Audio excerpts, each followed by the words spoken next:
Welcome to the Rising Tide Leadership Podcast, where we turn the complexities of leadership into clear, actionable insights. I'm Scott, and joining me is our go-to leadership guru, Dr. Michael David Morales, known to many as Mo. So the year is 1997. So James Cameron's Titanic has just become the highest grossing film of all time, probably also starting Leonardo DiCaprio's rise to fame. J.K. Rowling has just published the Sorcerer's Stone, which, if any of you listening know Harry Potter, yeah, that was all the way back in 1997. And that book kickstarted fandom and a legendary movie series. And surprising or not, Blockbuster ruled the video rental world. But Blockbuster was really headed towards trouble, and they didn't even know it.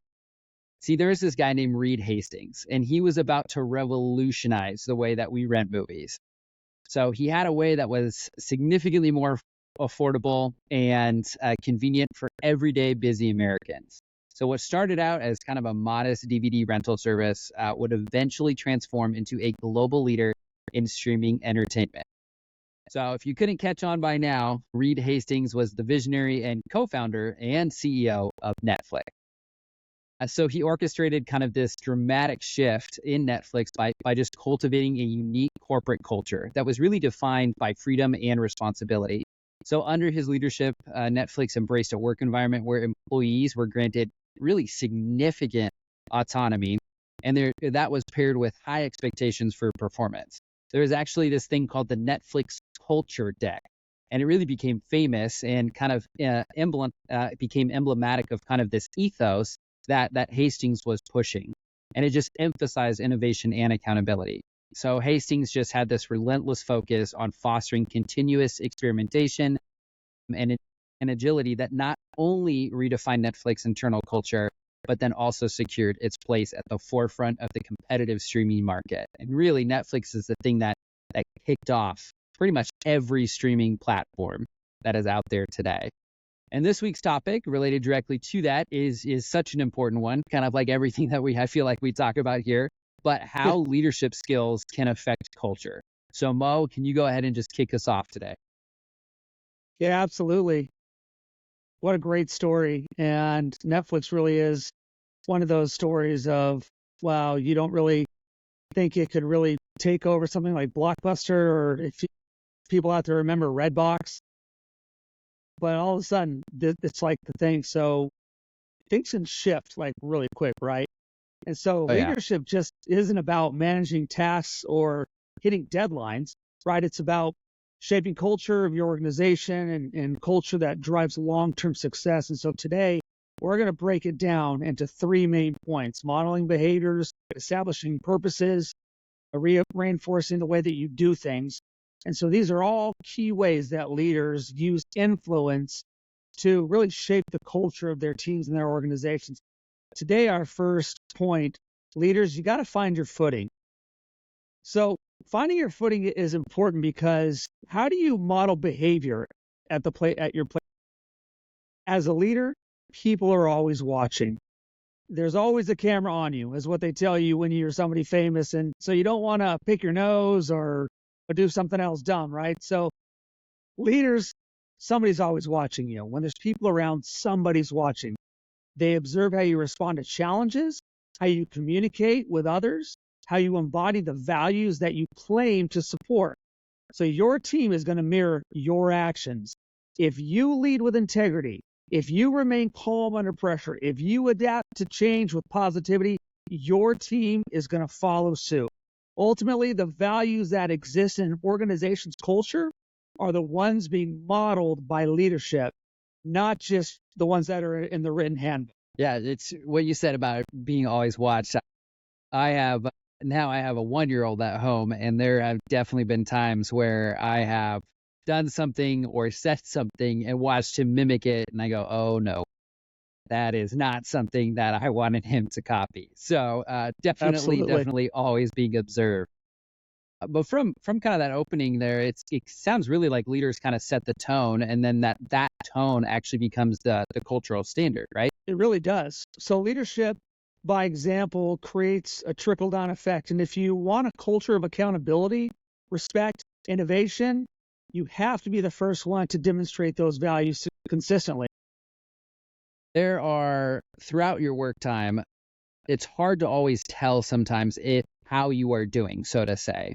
So it's sometimes difficult to gauge whether or not your employees appreciate you, whether or not they look up to you, whether or not well, actually, maybe sometimes it is easy to tell if they absolutely hate you. But overall, what kind of methods could our leaders employ to gauge whether the team that they're working with or the business that they're working with perceives them as that role model for organizational culture? Yeah, that's a great question. So leaders, you have to remember this. If people are always watching you, you have to continually get better. If you are not doing the things in your own life to get better, people don't have a reason to follow you. I always tell everybody, you got to be reading more. You've got to be associating. You've got to be listening to the right podcasts and to the right people, because your people are going to know whether you're getting better or if you're staying the same. And to answer your question specifically, what can you do to see if your people are following you? Here's how you can do it. Do people come to you in the tough times? Or when you're at your work, leaders, do you have to go find the problem? Because people are kind of murmuring and around the water cooler and they don't really want to tell you what's going on. I want people to be able to come to me in the tough times. I've had leaders in my life where I know that I can go to them no matter what. I've also had leaders that I don't want to go to. And so there's a great way for you to see if this happens. When your employees make a big decision, do they add you into that decision? That's the ultimate sign if your people respect you. You don't want to be the kind of boss or the kind of leader where people stay away from you because they're afraid that you are going to make negative decisions if you bring them into the process.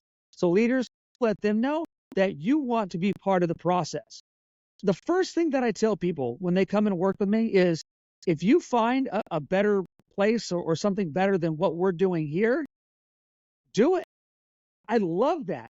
In fact, the first thing that I tell an assistant coach, for instance, when I take on a head coaching position at a university or at a high school or a club or whatever, I find the people that I want on my team and I say, look, we're going to do some great things here together. But my hope is that you end up leaving and doing your own thing and having your own program, because I want to build leaders.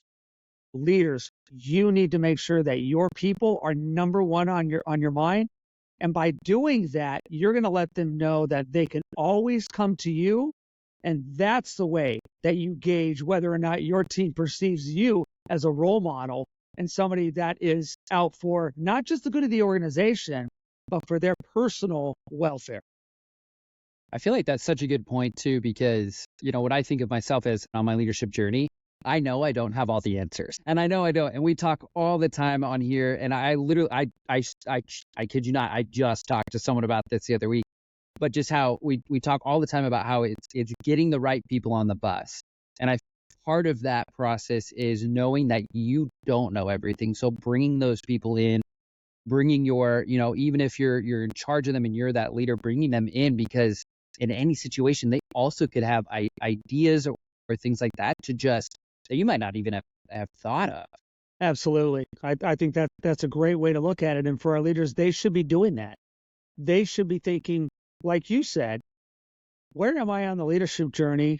Who do I need to bring into the process so that I can make correct directional decisions? I feel like we should write a book, and it's just called On the Bus or Getting on the Bus. I love it. Let's do it. It's all about the bus. It's all about the bus. That's right. So next, we're kind of leading into this idea about finding our path as a leader. So why don't you kind of take us into that next point here today? Yeah, when we're talking about the right leadership stuff, the second point is find your path. One of the most important things that you'll ever do as a leader is found in establishing purpose, vision, and goals. Culture thrives when everyone understands that the organization has purpose and direction, and then can jump on to that purpose and direction. So your leadership and the way that you have a leadership style is going to play a massive role into how clearly you communicate this to your team. So when people know what's expected of them and how their work particularly connects to the big picture, they're going to feel more engaged. They're going to want to be part of something more meaningful. We all want to be a part of something bigger. And so this clarity not only impacts performance, but it also strengthens the culture, and people align better with the values when they understand the why behind their work. I feel like it's making sure everybody's included. So it's kind of like essentially the leadership is more about making sure that people just aren't left in the dark. Absolutely. Clarity breeds confidence. As a leader, you have to define what success looks like for your team. So that means being open about the company's purpose, its brand identity, where it's going, where it's not going, and even down to the specific goals that each individual should have and what they should be aiming for. Because people love structure and they like clear expectations, and that's what builds a cohesive culture. So then, Mo, what would you potentially recommend for our leaders if you're in that workplace and maybe those expectations aren't quite as clear, or maybe they are clear and you maybe have one or more individuals who are just a little bit more divisive behind the scenes. So how would that kind of come into play when you're trying to really kind of make that path? Yeah, that's a difficult one. And again, it's a great question. That really is why, as leaders, we need to be so clear. Andy Stanley says, the higher the level of uncertainty, the higher the level of clarity that we need to have as leaders. So we're always going to have uncertainty. If you don't know what's going to happen, how can you prepare for it? Well, sometimes you can't. But within that uncertainty, the reason clarity is so important is because you got to be able to get people on your side. And so when we talk about divisiveness, that is usually something that comes out of uncertainty, because when people feel like there's not enough structure, when they don't feel like there's any direction, what do they say? Well, I'm just going to do this myself. And you don't want people on your team to have that mentality. You don't want your people to just say, well, Scott doesn't know what he's doing, so I'm just going to do this myself. But you want people to do things themselves, but the way you want them to say it is, I know what's going on. I know what Scott wants from me and the expectations. I'm going to do now the things that I need to do. I'm going to do it myself. You see the difference? It's the same thought, but it's a different mentality. And I want my people to have a mentality of saying, well, I know where we're going. I know where the company's going. I know where the team's going. I know what Mo wants. And so now I've got autonomy. Leaders, trust me, your people are going to start to bring things to you, and they're going to say, hey, I'm thinking about this for our team or for our company. Can we employ this?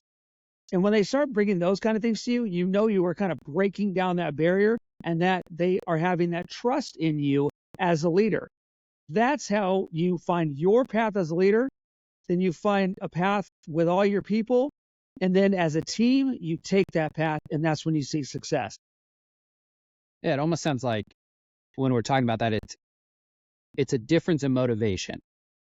And so you've got the one side where you've got the motivation, you've got the individual that is motivated by themselves and almost like a survival motivation. Like they're motivated to just survive at work. I just need to do this. I'm going to do it myself. And that's going to let me keep my job and ensure that. And then you got the others that are motivated as part of the team. They want to contribute, but because they believe in the cohesiveness, they believe in the team goals, they believe in those expectations. So, and with that, I think the thing too that they probably believe in is, the standards that have been set before them, really. And so then that leads us straight into our third point. Look at that, which is really about kind of finding what your standard is. So Mo, why don't you bring us into that final point for today? Yeah, great lead in. So when we're talking about the right leadership stuff, we need to talk about how to find your standard. And this is about reinforcing accountability. So accountability is the cornerstone of culture, but it doesn't happen by accident. Leaders have to set up systems that allow accountability to thrive. So accountability means being clear on expectations, holding people to those standards, but it's also about giving them the tools that they need to succeed. Because when people know what they're responsible for, and more importantly, what success looks like for both them and the team and the company as a whole, then they have the autonomy to perform at a higher level. That's where accountability becomes empowering and not just punitive. Absolutely love that. I feel like sometimes accountability can get such a bad rap.